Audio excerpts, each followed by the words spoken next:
It was a hot summer afternoon in Tokyo, and Nobita Nobi was lying in his room, feeling utterly bored.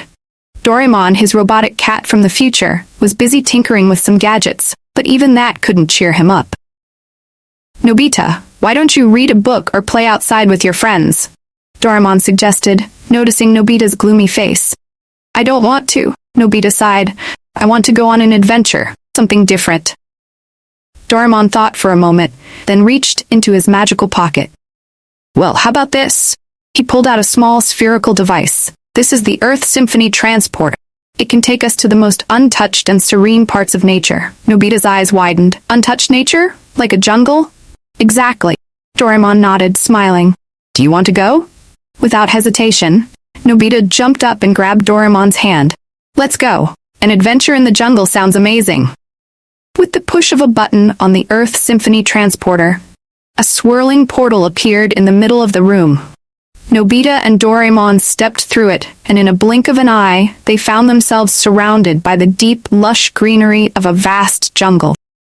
Air was thick, the scent of wet earth and the sound of birds chirping in the trees.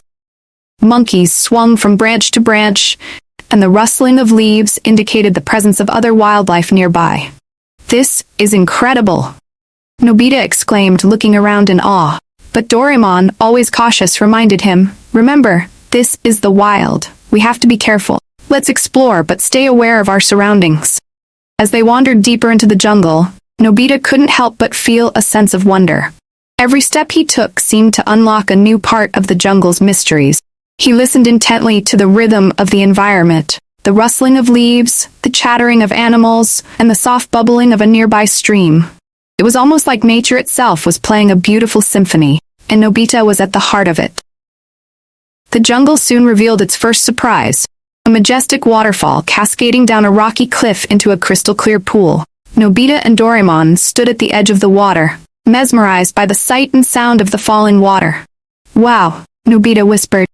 "Sounds like music." Doraemon smiled. "That's because it is. Every element of nature has its own tune. The wind, the water, the birds, they all contribute to the Earth Symphony. You just have to listen." They sat by the waterfall for hours, absorbing the harmony of the jungle. Nobita felt his worries and usual laziness melt away as he became more attuned to the symphony around him. He felt peaceful, as though he were a part of something much larger. Suddenly, a soft voice interrupted their moment. "You seem to appreciate the music of the jungle." Nobita and Doraemon turned around to see a young girl, no older than Nobita, standing by the trees. She had wildflowers woven into her long hair and wore a simple dress made from leaves. Her bright eyes sparkled with the same energy that pulsed through the jungle. "Who are you?" Nobita asked, a bit startled. "I'm Lila." Earl smiled. "I live here, in harmony with the jungle." "In harmony?" Nobita repeated, curious. "Yes," Leela explained. "Everything in the jungle is connected. Animals, the trees, the water, they all work together to create the Earth Symphony. My family and I have lived here for generations, protecting this balance." Doraemon nodded, understanding. "So you're the guardians of the jungle?" Lila nodded. "But recently, the symphony has been disrupted. Something is threatening the balance of the jungle, and we don't know how to stop it." Nobita's heart raced. "What's happening?" "Strange machines have started appearing deep within the jungle," Lila explained. "They're destroying trees and driving animals away. The symphony is being silenced, little by little." Nobita felt a pang of guilt. He remembered how he often took nature for granted in the city, never thinking about how his actions might affect the world around him. "We have to help," Nobita said firmly, looking at Doraemon. Doraemon smiled proudly at his friend's determination. "I think I have just the thing. Let's find these machines and see what we can do." Guided by Lila, Nobita and Doraemon journeyed deeper into the jungle. The once harmonious sounds of nature became quieter and more sporadic as they approached the source of the disturbance. The trees grew thinner, and the air felt heavy with tension. Suddenly, they came upon a clearing where several large, menacing machines were at work. They were tearing down trees and carving through the earth with no regard for the environment around them. The once vibrant jungle was reduced to a lifeless, muddy expanse. "This is horrible," Nobita gasped. "We have to stop them." Doraemon pulled out a gadget called the Eco Repair Device. It had the power to reverse damage done to nature and restore balance to the environment. Let's start by repairing what's been destroyed. As Doraemon activated the device, a soft green glow spread across the clearing. Slowly but surely, the trees began to regrow, and the earth healed itself. Nobita watched in awe as the jungle came back to life before his eyes.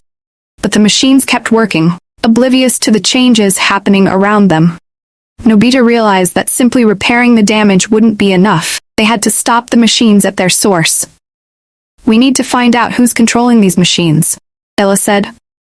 Together, the trio followed a trail of destruction until they reached a massive construction site. There, they found a group of men in uniforms overseeing the operation. At the center of the site stood a tall, stern-looking man giving orders. "That must be the leader," Doraemon said. Nobita took a deep breath and stepped forward. "Hey, stop what you're doing. You're destroying the jungle and ruining the Earth Symphony." The leader turned around, frowning. "And who are you, kid?" "I'm Nobita, and this jungle is alive. It's part of the Earth Symphony, and you're destroying it." The man laughed. "Symphony? This jungle is nothing more than land we need for our new project. Trees and animals don't matter when there's money to be made." Nobita clenched his fists. "You're wrong.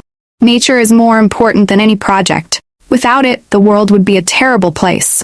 The leader scoffed. "I don't have time for this nonsense. Get back to work," he barked at his workers.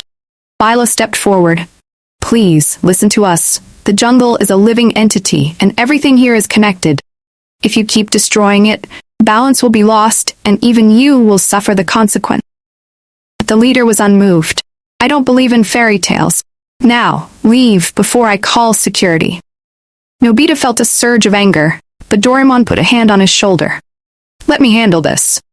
Doraemon reached into his pocket and pulled out a gadget called the Truth Vision Glasses. He handed them to the leader. "Put these on, and you'll see what's really happening to the jungle." Reluctantly, the leader put on the glasses. As he looked around, his expression changed from one of indifference to shock. Through the glasses, he could, with the machines finally stopped, the jungle slowly began to recover. Doraemon used the eco-repair device to speed up the healing process. And within days, the trees were regrowing, and the animals were returning to their homes.